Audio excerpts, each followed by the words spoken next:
Секретности в одном из горных сел Джохар Дудаев встретился с журналистами. На вопрос о том, знаком ли Джохар Дудаев с текстом соглашения о разграничении полномочий между Чечней и Россией, он ответил весьма саркастически. С текстом не знаком и откровенно не собираюсь знакомиться.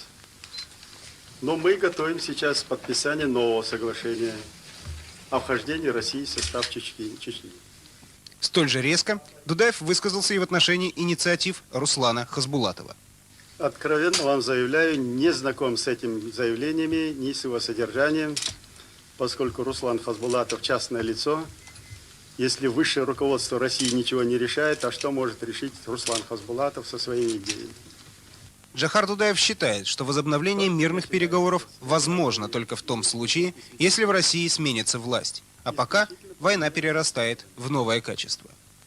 Война – это искусство. И в такой дурацкой войне победителей, побежденных нет. Здесь есть самоуничтожение. Нам уже больше самоуничтожить нечего. Все разбито, все разграблено, все уничтожено. И терять нам нечего. Поэтому мы склонны вести эту войну до полного истощения России. Джохар Дудаев рассказал и о том, что его семья республику не покидала. Старший сын воюет против федеральных войск, а младший готовит себя к тому, чтобы защищать свою родину.